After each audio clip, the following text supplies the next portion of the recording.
now. So if there is any questions over to audience, a request to audience, if there is any questions, there is a chat box. So type in your questions in the chat box and Shugato will address that. I will share them with Shugato. So over to Shugato now to start the session. Okay, a very good afternoon to everybody, and thank you for coming into the session. My name is Shugato Haldar. My profile, etc., we can separately talk about. For the moment, a couple of caveats before I start. What I've tried to do is avoid getting too much into the technology part, as was discussed between me and Shubhajit, number one. Number two, by no means am I saying that I am the last word and the final expert on this topic, far from it. However, what I would like to submit here to this audience is a indicative roadmap that I believe is evidently there in front of us. It's already there and it will keep accelerating as we go forward. So it is good to have a common understanding about that possible landscape that we think we are going to be facing over the next maybe a decade and more. Now, why did we particularly talk about artificial intelligence and how it might morph HR? Is because this is something that I shall talk about as we go along. So one more caveat before I deep dive into my presentation is the fact that technology as we understand it so far and have understood it so far, and the technology that will be coming over us now and in the next decade and more are two different ball games altogether. Many of us might already be aware of, etc. So we need to understand that it's a different world that we are facing tomorrow. And therefore, not only HR, though we'll be talking about HR today, business ecosystem as a whole will probably need to undergo a serious metamorphosis in order to be able to navigate that landscape. Now, having said that, let me move into my presentation.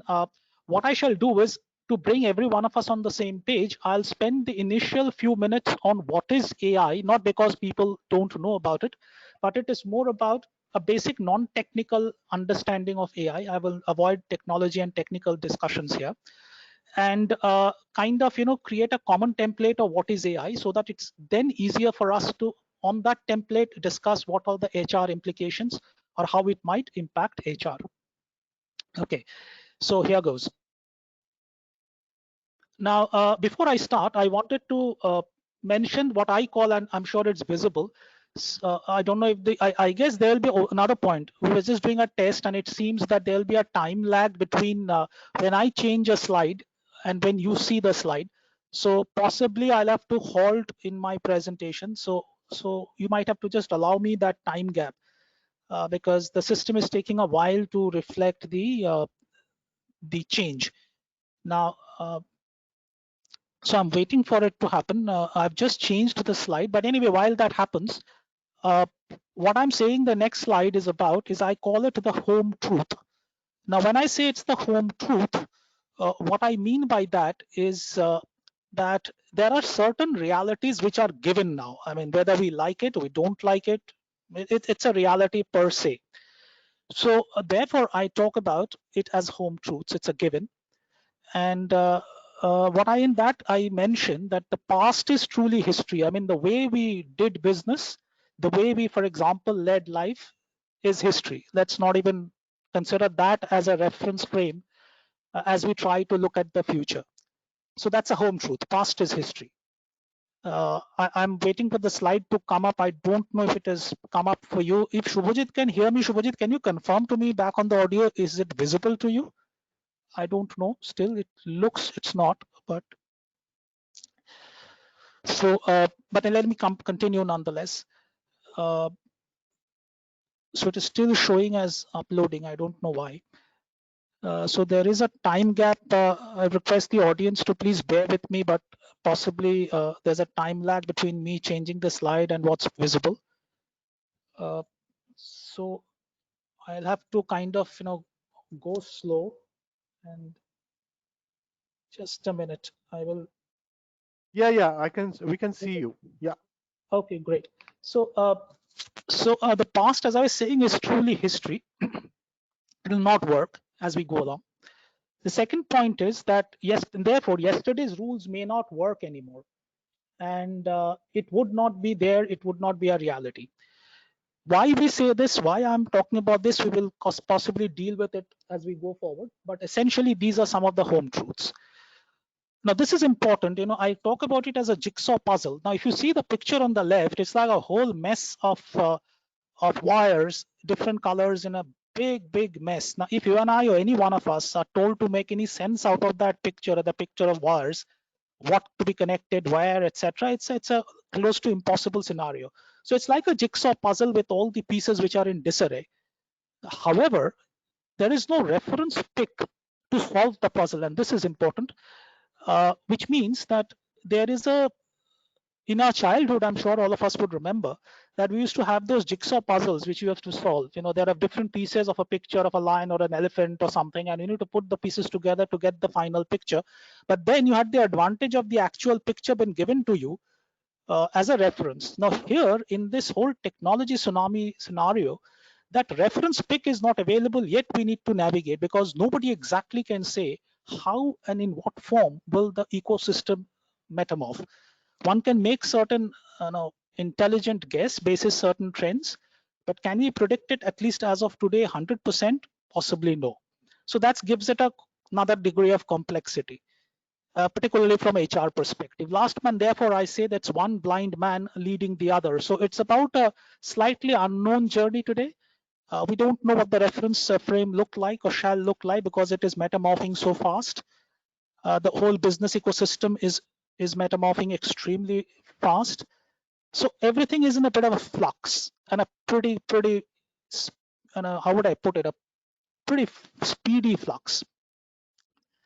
Now, as many of you might know, let me take you to this slide that we're in the midst of what I call is the fourth, as we all know, it's the fourth industrial revolution. Now, the fourth industrial revolution, just for reference, is about, we started somewhere in the, I don't know if the slide is visible, if somebody could, Shubhajit, if you could just confirm to me if the slide's visible to you.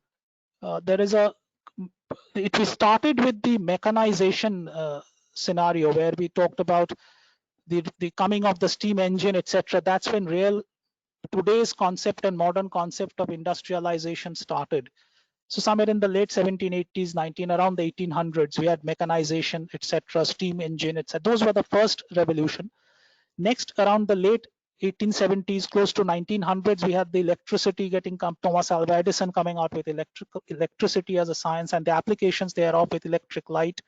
It created another revolution, which was the industrial revolution. That's revolution 2.0. Then, of course, around the late 70s onwards, globally, we had what we today call the IT revolution in a real sense, and that's industrial revolution 3.0. But what we shall now have, maybe we are already having, 2000, maybe the last 2 decades, it started around year 2000. And as we move along, it's only galloping and gathering pace. Year 2000 is all about digitization. Now, when I talk about digitization, the digitization is all about the current technology tsunami that we are talking about. And this current technology tsunami that is plaguing us or is kind of impinging on us is on an auto mode now. And whether we like it or not, it's going to be here. And in fact, it'll keep gathering pace. So this digitization and digitalization, call it what you like, what exactly does it entail? For a quick reference so that we are all on the same page, some quick, understanding of it. But I think what is more important is what is given at the bottom. Basically, digitization essentially is about using technology to do all this. Using technology to do all this, which is automate and optimize the processes from the low-end level of technology to start integrating the ecosystem. I think this is self-explanatory, so I'm not spending too much time on this. So integrating the ecosystem, which means your suppliers, your partners, your customers, you name it. The technology will help you to develop a personalized customer experience to retain loyalty. We see that happening already today with our everyday experience.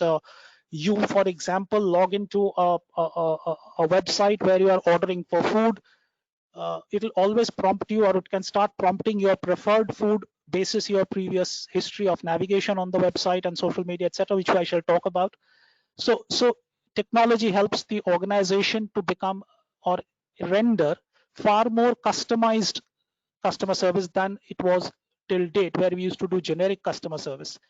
And last but not least, the most important, it creates new disruptive business models, which I shall talk about because it has serious HR implications for it. And most important, the impact of digitization is all about speed and not size. And I think this is the key takeaway, that it is now all about speed and it's really nothing about size. And there are dime a dozen example of what really this means. But let me kind of just share with you data which is a reality check why we say speed and not size. Now this is known to all of us. This is in fact already 4 years old data. Maybe one or two names will change there. Essentially what it shows is the largest company by market cap over the last 20 years from 2001, and this is 2016 data. Already 2019 data is available. I couldn't find it, so I have not included it. But I know one or two names that will appear. Essentially, if you look at it, not net, the green boxes are ones that are basically organizations which deal with technology, and the black ones are the non-tech organizations, so to say. Now, if you look at 2001, there were only one green and the rest, they are top 5 in market cap terms.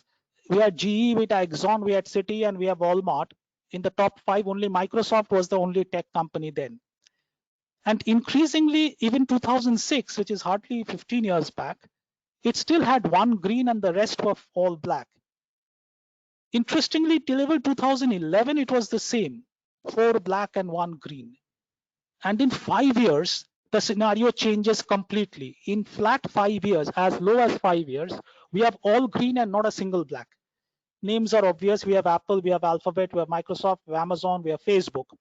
So between 11 to 16, I would urge you to pause and understand the significance of this, that in 5 years, the largest blue chips of the globe, which were top 5, top 4, top 5 in market cap till then, from historical time when they started till then, suddenly in a span of 4-5 years, have all got moved out of the top 5. In fact, even now the top 10, maybe one of them I think is in the top 10. If I look at it today's data, I think one or two other names will appear here, like maybe Alibaba and possibly Tencent, etc. But largely these are retaining their positions, the ones that you see here in 2016. The essential point is not who's number 1 and who's number 2. The essential point is, as I mentioned in the previous slide, that from an HR perspective, you have to appreciate the speed at which organizations are metamorphing. And therefore, if in 5 years, all large MNCs of yesterday could be replaced in the top 5 position in terms of market cap, then one can imagine how speed and not size is becoming the success mantra. It's how quickly I scale up and adapt and adopt the technologies of the day and leverage them to my advantage, which is ensuring success. If I don't do that, I perish by the roadside. And there are, I mean, we are all a senior audience, we understand there are dime a dozen examples of large brands you have fallen by the wayside because they had not read the writing on the wall. And there have been many cases as recent as the last 3, 4, 5 years. So I'll not waste time on that, but I think we're all aware of it. So essentially it is speed.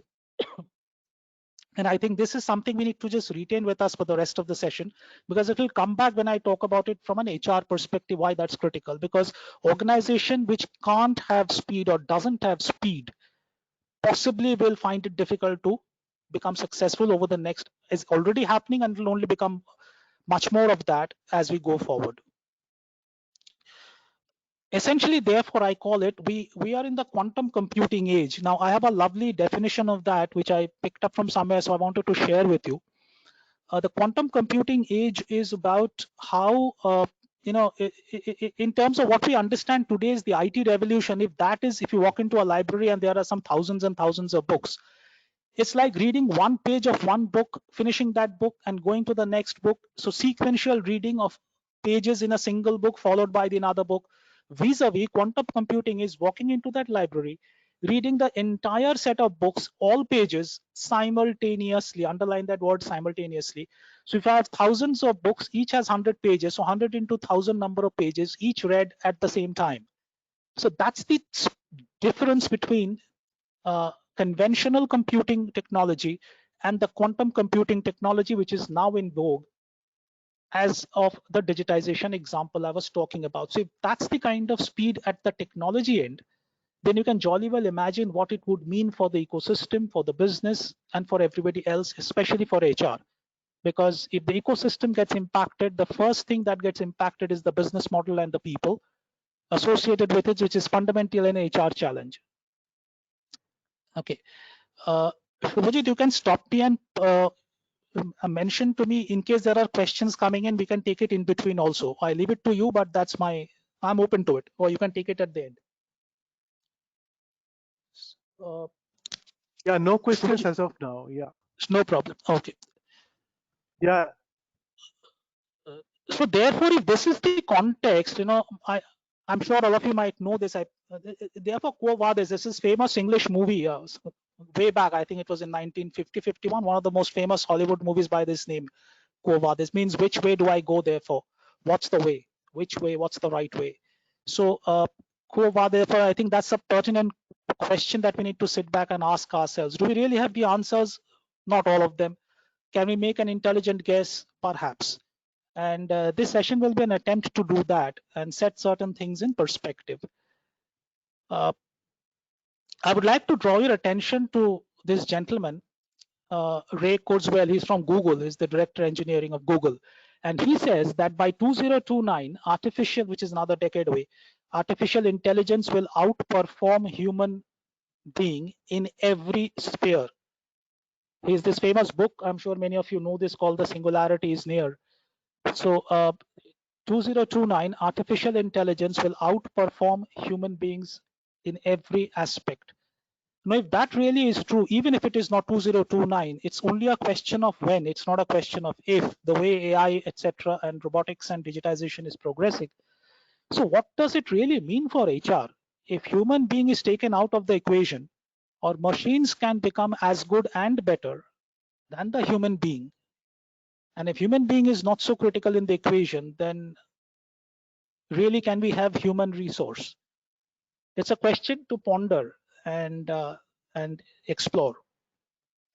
So one might stand up and debate as to it's impossible for this to happen. There are those schools of thought who say no, machines can never replace human beings. But if you ask me personally, my personal take, and it's open to challenge and debate, of course, but personally, I personally come from a background of physics myself, so I tend to believe, seeing what I see around me, technologically and technically, I would be extremely circumspect and worried when people say that machines can't overtake human beings.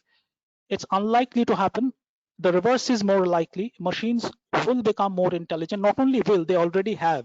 I don't know. Let me pause here and share with you a data which is not there in the slide. I suddenly remembered. I don't know how many of you would know this. I think 2 years back, if my memory served me right, Facebook, and this was published in the public domain, Facebook, which runs, of course, many AI programs to study your behavior on the social media, on the Facebook pages, etc., which I shall briefly talk about a little while later also. When Facebook was doing that, the AI machine, the AI intelligent machines were trying to map, study, and therefore profile you and I who behave in a certain manner on the social media pages, for example, Facebook.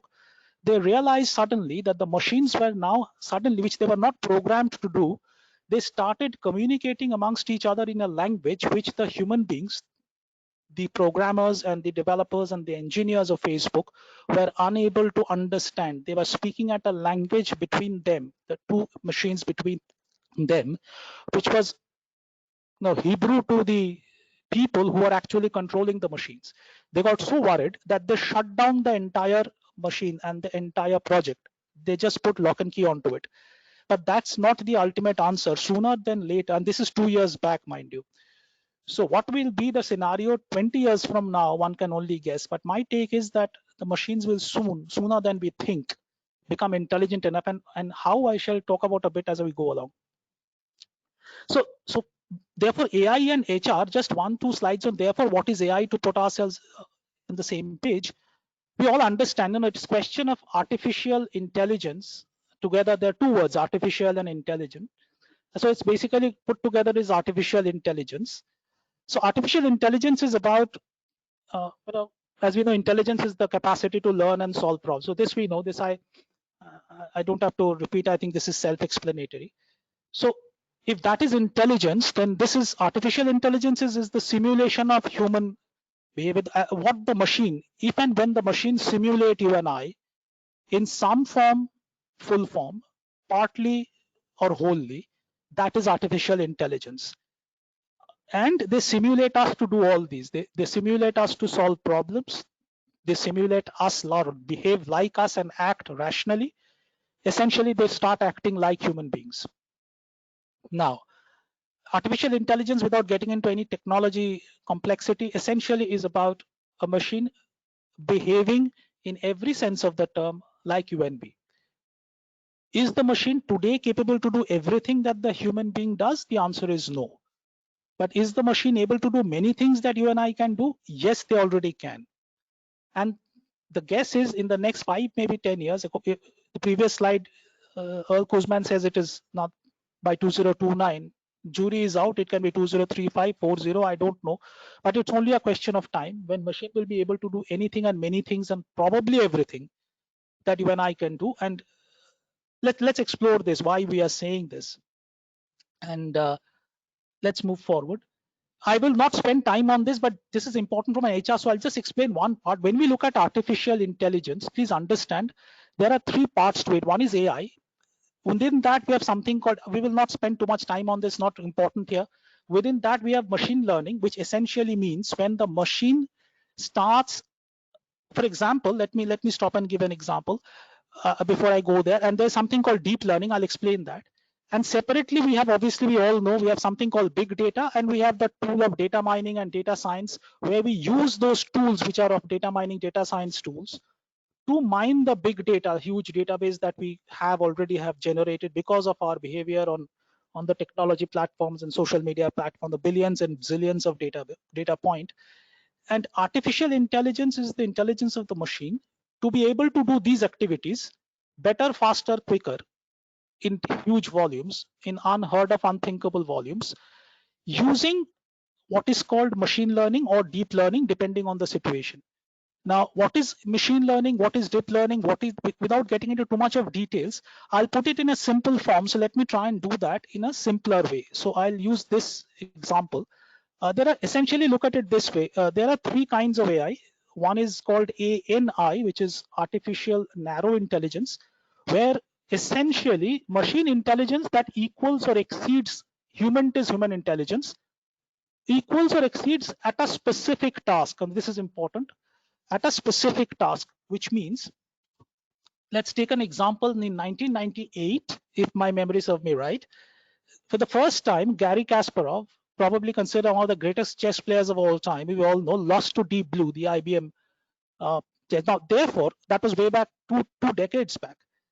So that was a very, very simple, basic example of ANI, where a machine is intelligent enough to exceed human intelligence, that to the best human intelligence on that activity, specific task called playing chess, and it could beat us hollow. Subsequently, while much more complex games like Jeopardy and all, we have found that the machines win hands down compared to the world champs who play those games every time and each time. And these are public data, so I will, essentially, it's an example of narrow intelligence, where a machine has been programmed to perform a particular task better than you and I. Then you have a next level, which is general intelligence, where machines can apply the intelligence to any problem, and this is the key word, rather than a specific problem.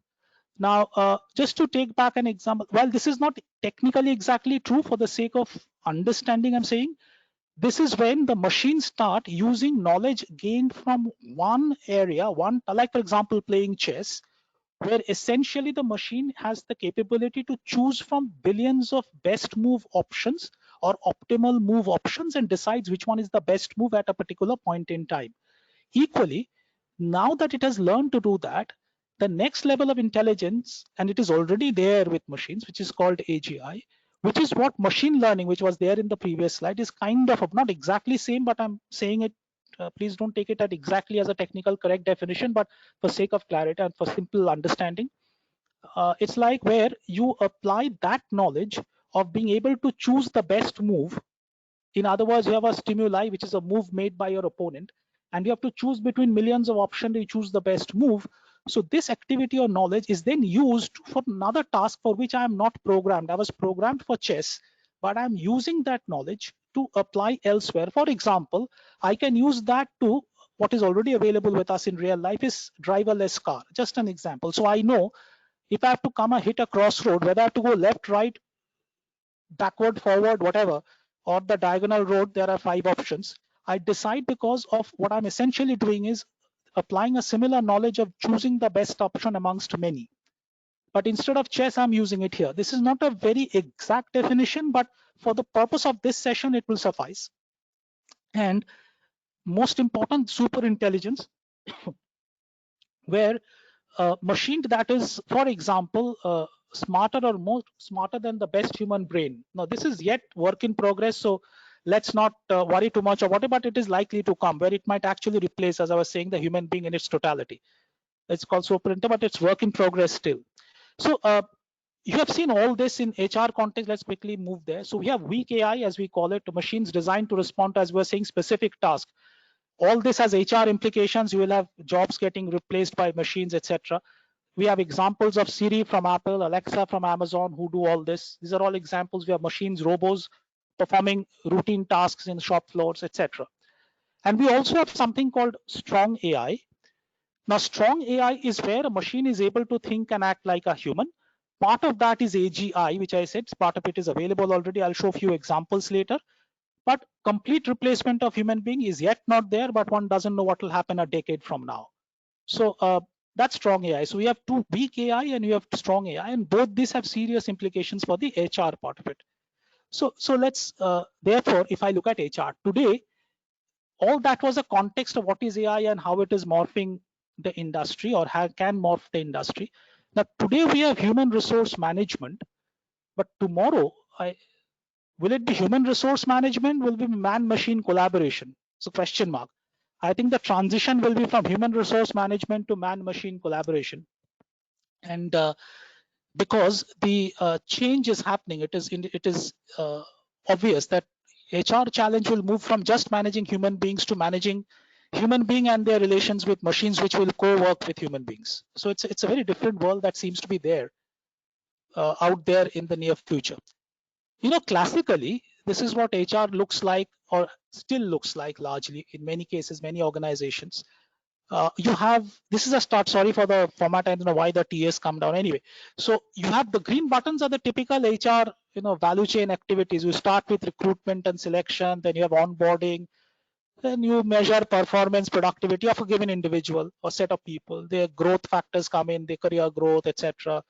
You organization management, you do org structure designing, OD work, you do team talent management, all that stuff. Then there is offboarding over a period of time if somebody leaves for whatever reason. So these are some of the, and you do that with the help of certain, in Validator, certain basic HR systems which are there available with us today, HR tools, HRIS, etc., which helps us to manage these data point, to manage this value chain that you see. And therefore we have certain measurement and analytics which we do. Now, the however, the future, and I would like to quote Jeff Weiner from LinkedIn, is self-explanatory. However, the future might look quite different. And the future doesn't mean future. All of it or much of it is already here. And some organization, as many of you might know, are already practicing that as we talk, and more will practice as we talk. Now, there are really 3 themes that will shape the future. One is AI and automation. The second is skill gap. And this is important, the rise of independent work. I like you to retain this as a thought as we go forward. One was speed, not size, from our first part of the conversation. That becomes more important. How big you are as an organization is of less importance. How quickly can you change, adapt, and scale up is more important for success. The second more important word I would like to kind of help us to keep in focus is independent work and what we mean by that. And this is Jeff Weiner talking of LinkedIn. So let's move forward. I wanted to share a data with you. This is self-explanatory. This is a study done by Deloitte, and this is though a little dated. This is, I think, 2018, but never mind. I think the trends are important. What is important here is I am sharing this Deloitte study.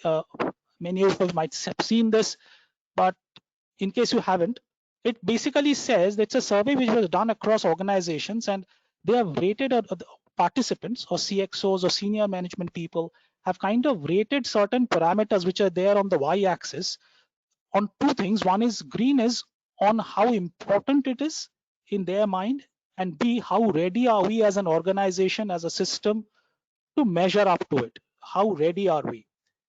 Now, if you look at the parameters on the y-axis, there's something like how important. These are the trend. Green is, for example, how important it is for the business, and B is the orange one is how ready are we. So if you see the top four, the gap between what the organizations believe, where the survey was done, 85% to 46% in the first parameter, and likewise each top four, between the top four parameters, there's a gap of 40% between importance and readiness, which means that these organizations believe that it is extremely important, yet we are hardly ready.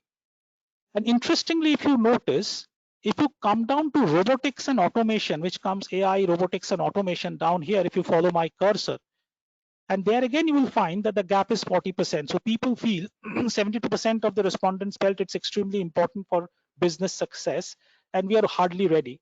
And the gap is still about more than 40%. So what it essentially, without, this is not a data to, there are many other aspects to the data for this session. What is important is that the larger HR fraternity across the globe who have participated in this, there were 11,000 respondents. If you see the number bottom left below, 11,000 professionals from the HR fraternity participated, and they all feel that the gap between requirement and importance and between importance and readiness is huge in many of these parameters, including and not excluding robotics, AI, automation, etc. And therefore, the HR challenges because of this will be to plug this gap. The HR heads of today and tomorrow, their challenge will be to ensure how to, or rather design processes at a strategic level as to how to plug the gap. Let's look at some of the realities. Now, we all know that the ecosystem, therefore, the whole point we're discussing is that how the ecosystem has realigned itself. Essential point is extremely dynamic ecosystem. It's extremely dynamic. Things are changing very fast, changes faster than the blink of an eye. Therefore, all parts of the value chain, the business value chain, just not HR, every aspect of the business value chain is strained and stressed, trying to adapt, adjust, scale up, and therefore they're struggling. So there's a stress and strain in the business value chain. All these are HR issues, hence I'm sharing. New employees will be millennials and beyond, and they are a different breed. It's a known fact. So all of us know about it. So, but that's a reality check also. And loyalty, this is my view, open to debate. I don't think loyalty is anymore a given. We keep struggling, and I keep discussing this with many other HR colleagues and friends and professional colleagues and HR professionals.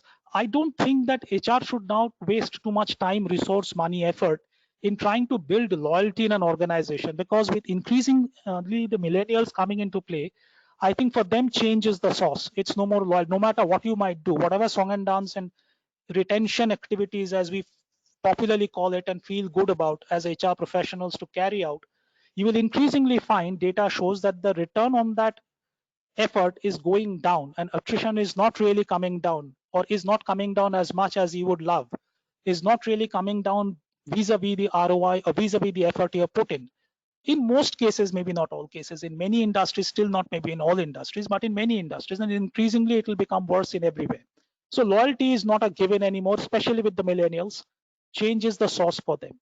And therefore, for the HR team, the challenge is, because the dynamic ecosystem here we have to have new ways of doing business. The same ways will not do.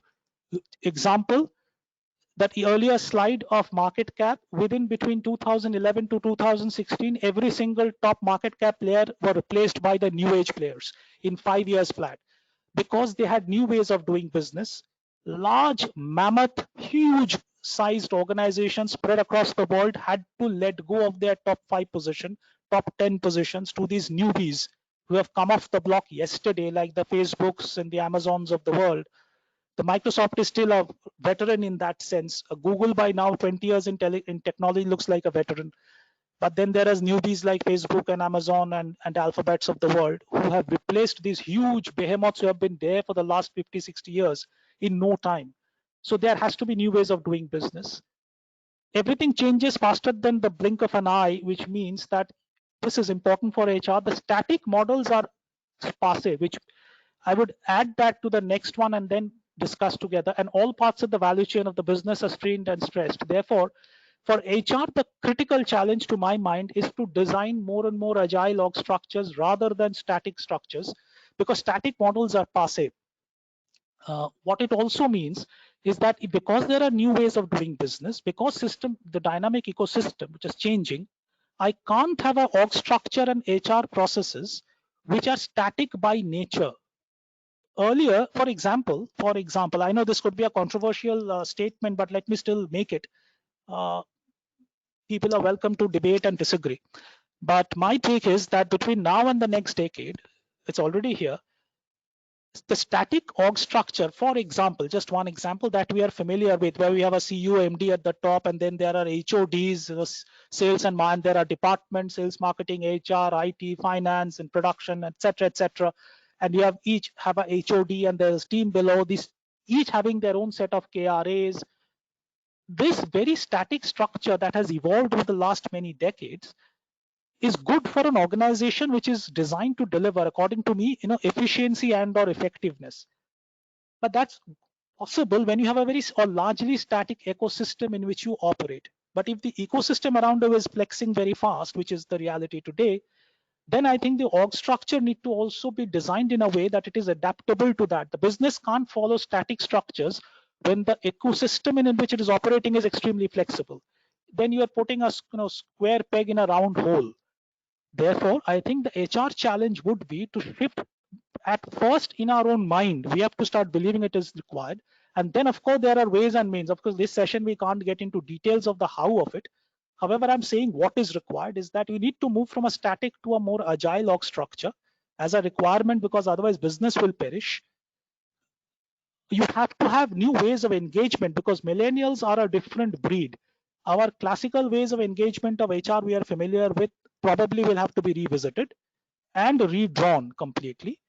And last but not least, the organization, because loyalty is not a given, change is the source, to my mind is metamorphing to more an amoeba model. I call it an amoeba model. What I mean by that is that the lack of a structure is probably going to be the structure, which means that too much of system process and lack of flexibility will actually be a hindrance, not an enabler. So my personal view is that too much of rigid system process will actually be a counterproductive business enabler, and actually might harm the business than good. You have the Nokias and the etc., the hundred of examples who have perished in no time because they couldn't adapt. When the iPhone was launched in 2007, just for those who are interested, Nokia handset commanded more than 50% of the global market share, handset market share, which is phenomenal. And no time, 5-6 years, it was dead and gone by 2013, because somebody launched iPhone and could think out of the box to make the phone just not a phone but phone plus plus plus plus. So therefore, if you are not able to think out of the box in a dynamic ecosystem, if you're not metamorphing and being adaptable, by amoeba model I mean flexible to adapt quickly, then probably you have a short lifespan. For HR, I think the one on the right hand side is the key KRA of an HR head of a large organization of today and tomorrow. Does he or she know how to design, drive, and make the organization lean and adaptable, speedy and flexible, rather than static and rigid? Let's move forward. I love this slide from sharing this, because this is what we'll mean by for HR to challenge. When we talk about AI, big data, things like that, I love this, so I share this. When I picked it up from somewhere, it's not looking for a needle in a haystack. That's easy. It's looking for a unique piece of hay in hundreds of millions of haystacks, and therefore I think that is what is a brilliant statement I found, and therefore this is important. The pace of change is happening in three areas: the volume of change, the velocity of change, and the variety. So for example, at the pace at which things are changing, therefore for business and therefore for HR, the volume of that change, the length and breadth and width, and the variation because of the multiplicity of data point, all these three V's are the challenges for HR. Let's go specifically to some HR ways of dealing with it. And then therefore I think for HR, it more has to be a predictive analysis. So let's pause here and let me take some time. Today HR probably in many cases, maybe not all cases, in many organization, maybe not organization, still follow a traditional report, which is the bottom of the pyramid. A traditional reporting, what is it that it's a reactive reporting. We have certain events happening and attrition has happened. Then I start analyzing why it happened and probably come out with some more engagement and etc. retention measures. So I measure some results that have happened, and then I try and become more efficient, more compliant. So basically it is vis-a-vis as I go up the value chain now, because of the availability of AI, because of the availability of big data, do we as HR professionals have this wherewithal, have the skill, have the competence, and have the knowledge and tools to adopt tools which will make it predictive instead of reactive? And it is possible to do that today. So for example, there are possible HR tools, many of you might be using it, where you predict what is possible and going to happen rather than react to what has already happened. So for example, today it is possible to, using AI tools or basic level AI, not AI ANI level, not even AGI, but basic level AI tools, to predict if you have 500 employees in the system, for example, or 5,000 or whatever be the number, what is the likely chance of attrition from which segment, which team, which sub team, which geography, which location, the probability factor, etc., with a far greater degree of accuracy than it is possible with human brain. Because the way the machine does it, the way they manage and handle big data to come out with those analytics is very different to the way you and I are used to doing it so far, using traditional HR tools or traditional analytic tools. And how they do it, probably we'll discuss a few of them as we go forward. But essential point is, as HR professionals, it's important now to move up from a reactive HR activities to predictive, and that is how we are moving up the enterprise value chain. Can we predict? That's where my value to the CEO goes up. Can I go and sit on the high table and tell my CEO on the board, these are the 5 things that are likely to happen to the organization? If I can do that, and my point is it is possible to do that today with AI and big data, then it is possible to I think add significant different value to the system as HR, rather than doing traditional HR, which we are used to doing. Best non-HR example, I'll skip this, of predictive, and this is basically a FICO score, which we are used to every day. It's about credit scores, studying your payment history, your debt that you have in the market, length of credit history, amount of new credit that you have taken, all that data. Somebody can predict a score, which is convert that into a number, which in turn indicate that whether I should give you a new credit or a loan or not. So that's a example, very basic level, very basic level. This is not exactly even AI, even AI tools can do that, but still it's an example, non-HR, of what is predictive analytic all about. So I can go and tell in advance that, hey, you know what, this customer is unlikely to return the loan within time, he'll take 3 months extra too. So I can decide by rate of interest, or I can actually decide the risk factors far better. Let's look at an big in HR context, the newspaper article here on the left hand side for you. Shugoto, there is a question from Shomak Kondul. Yeah. So he's asking, could you tell me more about amoeba model? So I have to repeat that amoeba model. Okay, amoeba model is something which actually is my word. It's something I use as a word.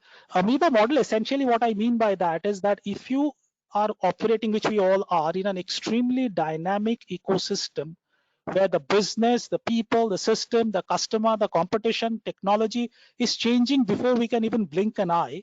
In that ecosystem, if the business has to survive and grow and be successful, you can't have business systems and processes, including HR systems and processes and structures, which are static by nature. So you have to move from a static org structure, from a defined system and process that we are used to today, to a much more flexible, adaptive structure, which is called agile structure, to a far more flexible and quickly adaptable system and process, HR systems and process. So for example, it may not make sense anymore, just to give a wild example, we have to even rethink the way, and I have it later, to rethink the way we design, let's say KRAs. We design KRAs for the year. Maybe you have to design KRAs for the week, maybe, depending on how fast your environment in your industry, in your company is changing. That is contextual to your environment. And please understand, we are just not talking about today. We are talking about how HR will metamorph over the next 5-10 years because of technology, because of AI. And if you have to design it in that shorter time span instead of longer time span, you're talking about flexibility, adaptability. So your HR system, your HRIS, your HR analytic tool, all have to be redesigned, re-engineered to become far more adaptive. Speed is essential, flexibility is essential, rather than static and fixed approach, which is static over a period of time. So that's what I mean by the amoeba model. Because an amoeba is shapeless, is easily flexes. So that's what I mean by that. I hope it answered the question. We can get into it in greater detail, but since we are having paucity of time, I will pause for the minute there and continue. Big data, will take out a lot of, this is just not hiring. This is in fact from a lot of the HR value chain process using AI, as I've given as an indication here. How it will do that, I'll come to that in the next few slides, so just bear with me. I've given some names on the right hand side. These are all names which are heavily into either using AI technology or AI based technology / tools, or they are themselves into AI, they are designing such tools, etc., or using them exhaustively to further benefit the organization. These are all that they are using in the HR space. If you look at where are they using it, unfortunately, as I said, each of this one can go into much greater detail, but here we are just looking at the overview. So I will not be able to get into specifics of how it is done, but for the moment, let's understand that we are only looking at an overview. So in every aspect of HR, whether it is assessment, and that is just not of skill and culture, but also of mindset, and this is an important shift. Today, the only thing we can do is maybe carry out some psychometric analysis and then say, this is what is likely to be. And psychometric, as we all know, it's an empirical indicator. It's not an exact indication. At best, it's empirical. So therefore, and it is possible for a very trained resource who is trained in psychometric, if he or she is taking that test, he can actually also fake it if he chooses to, and it's difficult to make out. Now, whereas with an AI based tool, because it is not something like where you are asked to take a test, it's a profile that is drawn basis what you are already doing elsewhere, which I shall talk about. So it is no pen paper sitting down on a system and answering question. That's not the way it is done, because the moment you go that way, you are open to a possibility of the person faking answers. You may reduce that possibility, but you can't eliminate that. Whereas with modern day or future AI tools, there is no need of doing that at all. You and I are studied unknowingly. Even when we are sleeping, our behavior is getting mapped with today's and tracked and profiled, and how we shall talk about quickly. Therefore, it will help us develop JDs, it will potential behavior, the whole jing bang of HR, all these are known HR terminologies. So I think it's largely an HR fraternity sitting and listen as an audience. So I would not expand on this. I think it's pretty self-explanatory. So this is how it is already used. I want to, in fact, spend time on this one. This is important. This is how the scenario and the landscape has changed. I'm not saying will change, it has changed. And let me explain this, what I mean by this. Now, big data is saying is become a disruptor for HR. And when I say disruptor for HR, I would rather use the word disruptor for HR as we understand it, HR to be. Now, what it really means is that And there are keywords like external. There is a huge amount of data today available external to your HRIS or your employee database. And that data about your employee, actual employee and potential employee, that data that is available external and outside your HR system of your organization is actually far more powerful, far more in-depth, and far more exhaustive, and gives you far greater information about those employees, actual employees, existing employees, and potential employees than your existing HRIS database gives you. Because your HRIS database gives you static data, demographic data, qualifications, past history, experiences, and so on and so forth, increments and this and that, ratings and performance, and so on and so forth. Whereas, and here you see on this chart here on white, these are the various social media. These are just few examples, your Pinterest and your Twitter, your Facebook, and name it. I mean, we know this. There are a dime a dozen there, and many of your, please remember the yesterday's sorry, a few minutes back when we started, we talked about the profile of employees today becoming increasingly the millennials. They'll come into the workspace, or they're already about 20 now, so next 4 or 5 years they'll start coming into the work stream. And that generation and the next generation after them, they are a different breed, as we all know. So they survive, exist, live, eat, breathe on the technology platform, on the social media, all kinds of social media. So therefore, today, if HR says, I think I know you, my actual or would-be employee, by studying your static demographic profiles, which is there on my HRIS, your CV, your this, your that, to AI-based tools which can study this billions of data point about an individual who's existing on all the social media pages, behaving in a certain manner. He is writing or posting certain things on his Facebook, on his LinkedIn, on his WhatsApp, on whatever else, or wherever else. In AI tools are easily available today, or big data tools are available today to scan that huge amount of data and synthesize out a profile or a profile picture of an individual, which is far more accurate, with far greater insights than it will ever be possible to make out in an interview or a study of a CV. This is only possible as HR professionals, provided you and I know how to do it and in what form to do it, which tools to use to do it. But this is very much at today. It's available. It's being done by many organizations. It's a question of whether we can adopt it, and if we do, how hugely it will benefit the organization is obvious, because you cut cost significantly, which I'll talk about and in more so in today's post-COVID scenario. Cutting cost is a key challenge for HR, and you don't necessarily have to cut cost by reducing manpower. That's the easiest thing to do. But can you cut cost at strategic levels? Yes, you can. So this is a key and strategic mind shift, particularly for HR, where they must understand that they can move from I think to I know. And they can do that by navigating the social media pages of not only actual employees but would-be employees, and more importantly, not employees who would be passive employees. I don't even know they exist. For example, today a global organization might want to source an employee, say for a country remote from me. I'm an Indian, say I'm an Indian MNC, my operation exists, let's say in Africa, in one country. In a country like Gabon, I have to recruit a HR manager, let's say. Now, do I know the best available resource? Today, what I shall do is I'll seek on the LinkedIn, I'll go to a recruitment consultant. At best, I'll get certain shortlisted profiles. I really don't know had the market been scanned adequately. Therefore, if I use automated tools like AI-based social media scanning, it will give me the best possible resource under the circumstances, not only who fits the skill set requirement, but fits the culture fit, the best culture or optimal culture fit also.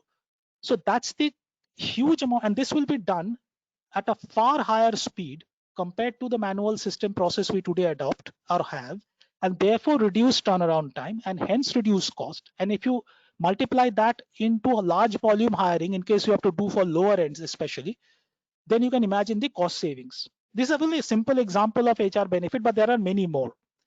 But essential point is that it's about how you navigate the social media page and be able to extract information which is relevant and actionable information. One example of that, by the way, I call it that the good old CV is probably dead. Long live the CV. I think days are coming when the CV will no more be really of value.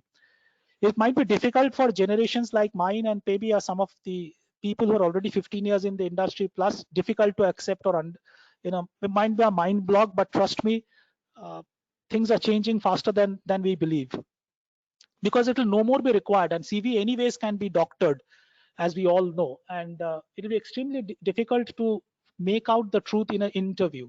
We may think we are very experienced and good with interviews, but the reality might not be exactly that. Therefore, I think for HR, the individual shift is important. The demand for HR technology to shift from, or to help companies to make this transition. Let me explain. There was a time when there was corporate dominance. So here I am as a corporate, there are 5 would-be employees. I decide who is good, who's bad. I interview, I look at CVs, whatever. So the employee had to apply for a vacancy. I look at a potential employee only when there is a vacancy. So I had the control when to look for someone, which is a reactive approach. To today, because talent is at a premium, if I don't hire the best, somebody else will, and more importantly, my competition will. In a dynamic environment, please understand, I don't have that luxury anymore. It's a mind shift more than anything else for HR. And therefore, I need to move from an age of corporate dominance, which I was having, to an age of knowledge worker. And this doesn't only mean knowledge worker as we understand it. It also means that here, for example, we have somebody who is one of the best in his or her domain. I have to be continuously on the social media pages of all potential candidates. He is or she is a passive employee. I don't even know that name, that person ever. I don't need to do this. My AI based tools will do it for me. It will navigate this huge ocean called social media, different kinds of social media, pluck out matching skills, behavioral patterns from their social media behaviors, and deposit it on my desk saying, for this role, these are the 5 best you can have from across the world. For that role, these are the 5 best you can have from this part of the world. I only want it from Calcutta.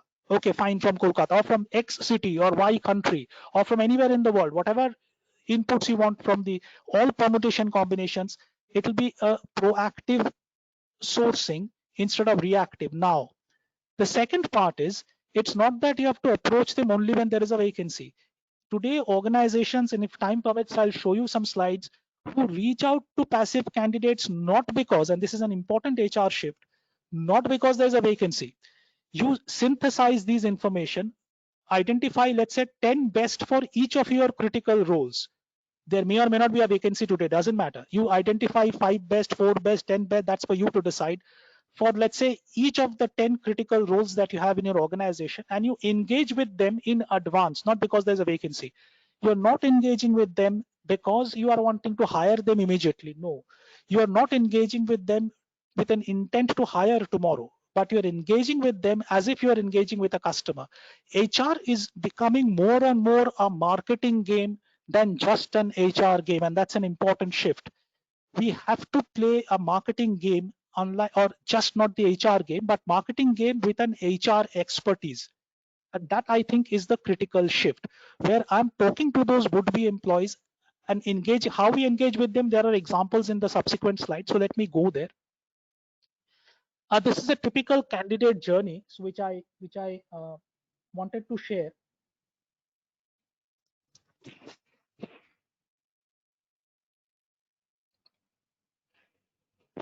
For example,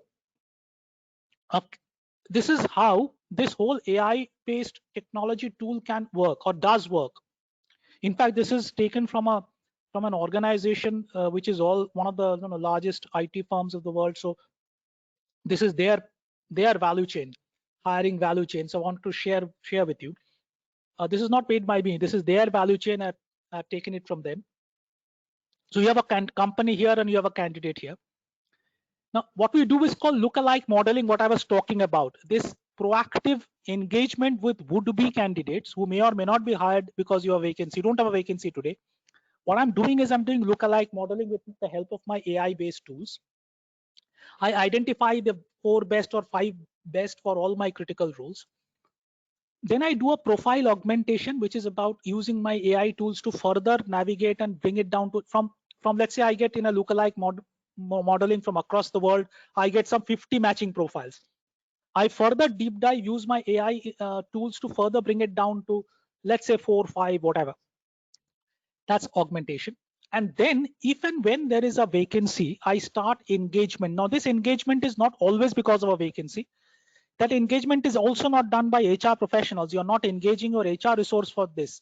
You can actually do it through your chatbot. This is very common now, so I'm not using chatbot to do HR work, is I think becoming increasingly common. So use your chatbots to do a candidate outreach.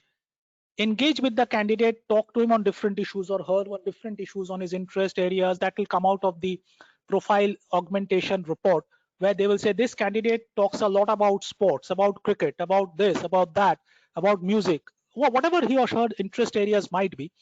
And you might engage with him or her on that, on social media, outside the social media, as an organization. Engage with him as if you're engaging with a customer, and engage with him or her to maybe carry out certain interesting activities. He or she may not be your employee, but carry out activities which are zero cost because these are on social media, but keep him warm, as we say. And these are not generic, but there are activity specific. So HR heads can run specific activities that are already being practiced in various organizations across the world. And then should there be a vacancy, then you move to the applicant, then reach out and actually move into the interview stage and shortlist and the rest of it.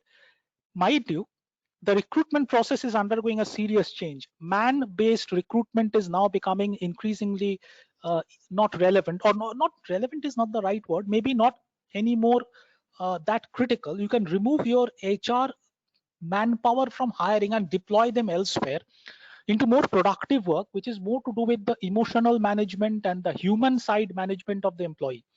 Routine tasks can be far better performed by machines, but better performed and performed faster and at cheaper cost and much lesser cost.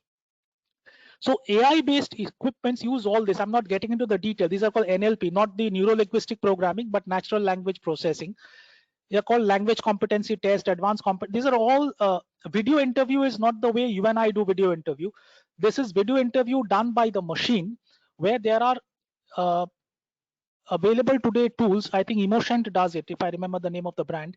They do it. They provide you cameras which can track facial expressions during a conversation and derive actionable information out of it. It's extremely difficult to fake your facial expression because it's something you can't see. So in an interview, you and I can sit in an interview, but we may not be able to read a facial expression very well, but the intelligent machine is programmed to do that, and therefore it can read. It's like reading the retina scan, or like machines have eye scanners and finger scanners, something similar. So they can, like you and I can't read a fingerprint, but a machine can. We have biometrics at office. Similarly, these machines can read facial expressions and draw actionable outcome, which will be extremely important for your selection process. So what it essentially will do is the chance of a selection going wrong will reduce. So that is a KPI tick mark for an HR head.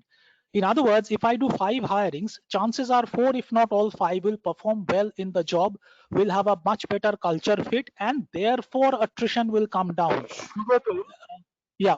Shugato, Yeah, please. here. So how much accurate is this data feeding into this model, and how much accuracy is there? Any report on that? There are lots, not only reports, these are now actually being used in everyday life in many organizations across the globe. The accuracy, while I don't remember the exact data offhand, Shubhajit, but it's an important question. But let me answer it the other way, which is that the other option is to do it the way you and I do it today, or you and I are used to doing it today. The difference between the accuracy of a man, as in a human being doing it, as an HR professional doing it, and the machine doing it, the ratio is 1 is to at least 1000. So that's the degree of difference. So the accuracy level goes up at least 1000 times, depending of course on the kind of AI intelligent tool you're using. If you use more base level AI tools, it may not be at the level of 1 is to 1000, could be still at the level of even if it is 1 is to 100, and that's the minimum. That also is a significant upside to a human being doing this activity. That is one. Second, the bigger measure of success is, and that is already there on record, the bigger measure of success is, I was talking about, we spend a hell of a lot of time, effort, and more than that, money. I go to the my CEO and say, please, I need budget for engagement activities, some birthday party activity, etc. I'm not saying those are not important, but if I expect attrition to come down, increasingly that will not happen. It can only come down if I have the right candidate who fits into that culture better, who fits into that way of work better. Most of the time, I'm sure all of us would agree that attrition happens in more cases than one is because of as we all know, I leave my boss and I don't leave the organization. Essentially, it doesn't, the chemistry doesn't work out, the culture doesn't fit, etc. I'm talking about voluntary attrition. Now, whereas here, because the intake would be in a far better assessment or efficacy of assessment is far better, your chances of attrition also will go down. That is where actually attrition gets affected. That's how talent management will change, which I'll talk about as I go along. I know I'm running out of time, Shubhajit, but how much time do I have? Do I have some more time? Carry on. We have I think because people might have planned up to 6:30, so the audience might So have planned yes, till 6. 10-15 minutes. Okay, 10-15 fine. minutes is fine. Then we will have some questions. Yeah. So what I'll do is I'll skip this part because they're similar. And let me go to an important slide because I want to take more of that.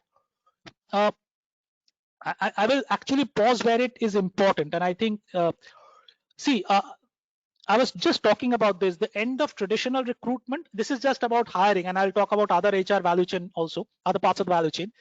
Today we have this classical recruitment value, we have profile, then we recruit, we select, and the usual onboarding, then we put an offer, so the whole jing bang. Look at, this is Zappos. I picked it up from their website. They don't, for example, they have moved away from, they just don't only do job posting. The concept is coming out. So therefore, today we might be spending a lot of time and effort, money maybe, in posting vacancies. Now, I was talking about a while back of advanced engagement, and this is what Zappos do, and there are others who do it also. So this is an example, and this is available to all of you. You can go to Zappos website and pick it up. Essentially, what I'm saying is that how they engage with, when they do the profile study of people across, and they shortlist to a few for critical role A, these are the 5 potential candidates. If there's a vacancy, they'll be the best fit in terms of skills, culture, etc., behavior. For critical position 2, those are the other 5, and for each of those blocks of 5, they reach out in advance and engage with them. They don't necessarily, and once they start engaging with them, they at times might engage, interact with them, give them certain assignments which are not necessarily as an employee, but as a project, and see whether they're interested, how they work. And likewise, by the time a vacancy comes up, these individuals are far more aware of the organization. They're anyways a better fit basis the AI tool based assessment. So the hiring process gets shortened significantly between the vacancy and the onboarding, and therefore cost. So this is just one example. I'll skip the few. This is another classical example. When especially those who work in creative industries, in advertising or equivalent. Look at a typical, this engagement example. They said that they put out a note saying that for this position, outside the box thinking is a must. And their question they're asking, would the word creative work better? And this is not a classical hiring exercise. This is that engagement exercise I was talking about. And depending on what kind of answers I get and who fits the bill best, the machine will tell me that who has the best language adaptability depending on my role requirement. Of course, this is contextual to a role, particular industry, but that is an example of what I meant by proactive engagement. I'm skipping all there are a dime a dozen examples. I'll not, for want of, I want to stop here. The other side of HR. There is a question. Hello, please, can you hear me, go Shugato? Yeah. Yes. Hi. Yeah, there is a question from Pritha Rudra. She is asking, these AI tools to enhance HR function might not be off the shelf. So even though they are customized requirements of various companies, are their success rates equal in the industries and companies of all sizes? Examples. Shubhajit, I'm sorry, your voice is garbled. I can't hear you very well. I couldn't hear you very well. Hello? Shubhajit, I've lost you. So I'm just going forward to the presentation, and just once you are back, I'll retake the question because I can't hear you at all. Can I go ahead? I can't hear So, you. so, so I, so I have text you the Please do. Please do. Yeah. Please do. WhatsApp it to me. Please, so if please. you can find that question. Yeah. Sure. Please do. Sure, sure. So while at it, I'll just give you some examples how machines are replacing work, and this has HR implications. So I'm sharing. There are many examples. I just picked up a few of how robots are replacing. This is known. There's a robot that runs at 28 miles per hour, so faster than Usain Bolt. And so, what does it mean for certain roles and jobs? What does it mean for HR tomorrow if my CEO says cut cost?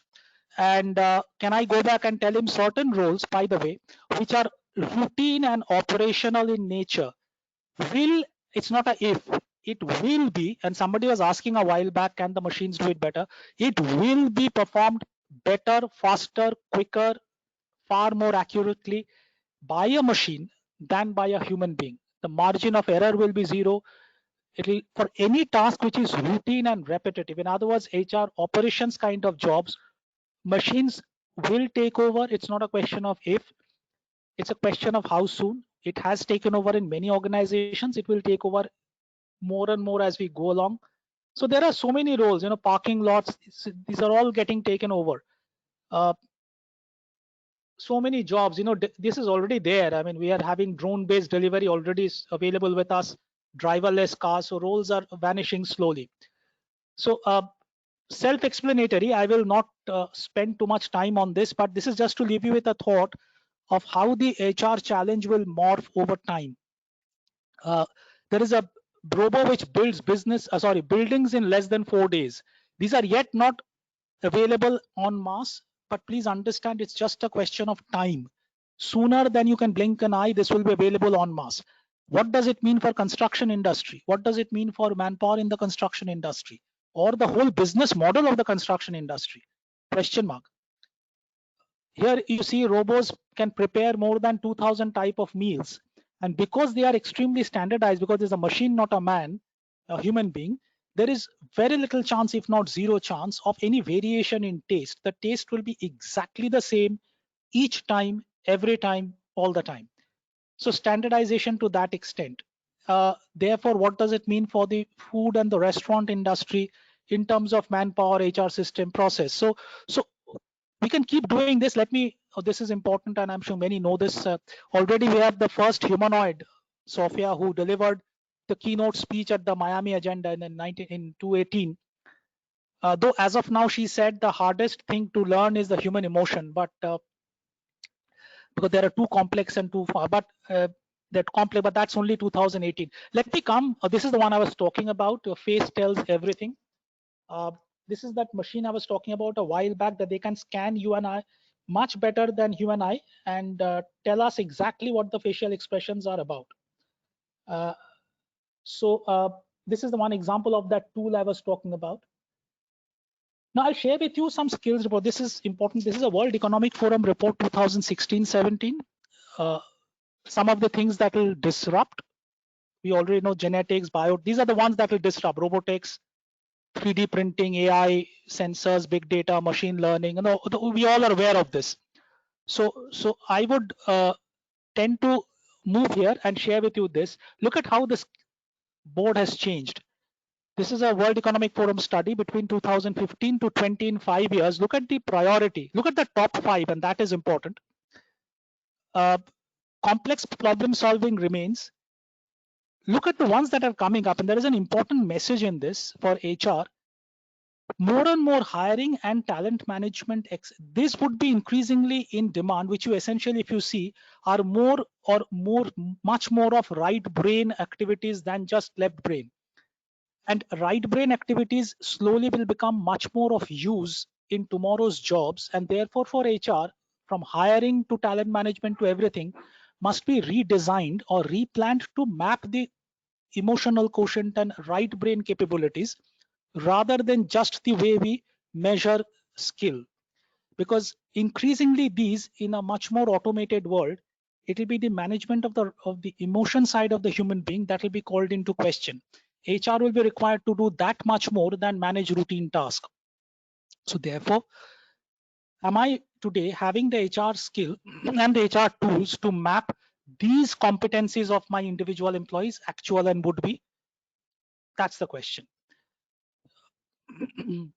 So this is pretty much the same thing about skill dexterity. I will pause here and give what I call the semi-final thoughts. It's a new normal. So that's a good story is that most of us are on the same starting line. This new normal is making all of us equal, big or small, doesn't matter. A startup of yesterday, and there are many like an Alibaba, etc., over time, or a Facebook, which was a startup a decade back, has become what it has become today. So size is no more important because of the new normal. You have to find answers where none exists. Like a theoretical physicist, they come out with theoretical answers and formulae and answers to apparent complex problems. We have to manage an ecosystem that's fluid and unstable. So these are some of the realities we spoke about just now. Specific skills, and this is important, specific skills shall be in demand and not so much permanent roles. So let's explore that. I'll explore that in a while. Emotional intelligence shall be the order of the day. So can I test myself? Can I test my organization for that? Do I have the tools? What I have today probably are a little rudimentary. Do I have the knowledge to build the new tools that are available to do this? Can I inculcate them into my organization? These are HR challenges. So the new profile of skills in demand to be implemented in a new landscape. So careers may be fragmented, not integrated. This is an important shift to my mind. It has serious implications for HR work. In an organization which is more amoebic, which has a agile structure, which will exist and move and adapt fast, people's career probably will move, I think, from more a linear form to what I call a filmmaking style, which means it's more project dependent. You will hire for a particular project. You have a particular film, so you hire a director, actor, actresses, technicians, whatever, music directors for that particular film. Once it's over and it's released, that set of people go their own way. They may or may not work together again. Similarly, it's made difficult to think now, but for an organization of tomorrow, this seems to be the likeliest scenario because organizations will have to become adaptive, will have to have a flexible structure. So maybe they'll have to hire for assignments rather than for careers. So, and maybe for all you may know, the millennials might actually like it because for them, loyalty is not what they look at. They are more here and now. So careers may be fragmented and not integrated. And therefore, maybe young firms on entrepreneurship will be a significant player. It started with the Googles and of the world, and then matured into the Facebooks, and today we have the Alibabas and the alphabets of the world all ruling the roost. And the large, big size firms are letting them come up. They are not able to stop them. So if this is the reality and these are all HR issues for the HR professional. So therefore, what does it mean for HR?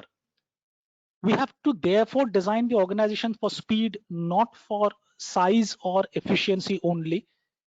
Hence, therefore, flexible, not static structures. And by the way, these are not just motherhood statements. These can be done. There are very specific ways and means to do this. Obviously, this session, we can't go into the detail, but these are very specific actionables that I'm talking about. These are not motherhood statements.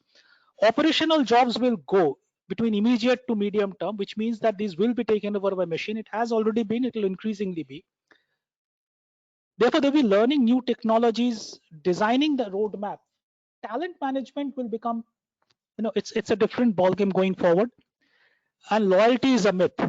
For example, I don't know, if I can give an example that, as an HR, let's learn new tech applications. Let's equip ourselves as an HR prof. If I have to become and stay, and it may sound a bit harsh, but it's true, as HR professionals, if I have to stay relevant, I have to come to know of what's happening in the tech space and how it is impacting the HR space already, not future, already. I have to educate and skill myself in that, because otherwise my CV value in the job. Yeah. Sugato, you have to be now where to sign up. So 8 more minutes left for 7 o'clock. So sure, last few, and I I've shared a question also to I'll your just take it. WhatsApp, so I'll try just to take it, address that. and I'll just take it. Yeah, yeah. And therefore, this is my last slide, which you can have a look. Uh, so essentially, I would look at the bottom. Look at the top part is a repeat of what we have been talking about. Is a snapshot. I would request you to focus on the bottom part. It's a talent acquisition. There is talent management. There is comp and ben, and there is HR ops. If I look at these four as critical HR value chain activities today, what will happen in this in the tomorrow's world? Talent acquisition will largely become automated. It will become proactive, not reactive, as I was talking about, to engage in advance. The employee value proposition that you need to take out to the market will be a marketing activity which you do online on the social media. It's a marketing like activity that we have to now do as HR professional. And last mile face to face, if at all, may not happen for talent. It might, in fact, over time might become entirely machine dependent because they might do the job better. Therefore, so the HR system must be redesigned for this between now and the next 10 years. Talent management, career development has to be redefined because careers are fragmented or will be more and more fragmented. Career planning will have to be more short term rather than long term, and growth will be derived in skills and jobs rather than in roles and designations. And CV value will be equal to the quality of work that I have done in my career so far rather than the number of years of experience. The quality of experience more, not the quantity. So seniority will not be defined by number of years, it will be defined by the quality of work. Comp and ben, these are indications that are coming up. Work quality index will drive compensation, not years of experience or roles or designation. It may sound very contradictory, but I might have a junior actually for a particular assignment for which he is a specialist, for that project earning more than me, who's the boss, because for that project, the specific skills he brings to the table is more and better than my skills. So his work quality index is higher. Therefore, his salary for that particular assignment is higher. Therefore, variable pay is work based on the assignment that he is doing. An increment will be basis the task criticality. These are the new rules of the game coming up from different from the compensation, classical compensation that we talk about. How critical the task that I'm performing, increment will be a function of that. And HR operations will be completely automated. There'll be agile structure and 24/7 AI-led data mining. You keep doing data mining on the social media and wherever big data is available about existing and would-be employees, and then keep creating actionable outcome from that. Shubhajit, I'll take that question now. The question for everybody reads, the AI tools to enhance the HR functions might not be off the shelf. So even though they are customized for different needs, are their success rates equal in all industry and companies of all sizes?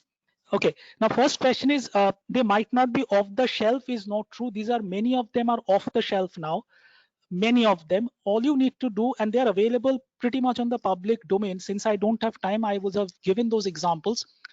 You can go and explore the some of the names I can often tell you, like Jobberate. You can look at Emotion. You can look at others who you can look at the names I showed in a slide a couple of slides back. But they are pretty much available on the, especially for hiring. There are many tools available which are off the shelf. All you might need to do is customize it to your requirement, of course. So it is not entirely true that it is not off the shelf, but also we are just not in this whole session talking about what it can do today. We are also talking about today and the next many years or few years. So that's the answer to that question. Any other question that you have, Shubhajit? Anybody has? So lastly, as you have rightly talked about the future and you have broadlined how the entire pathway of HR would be in the future.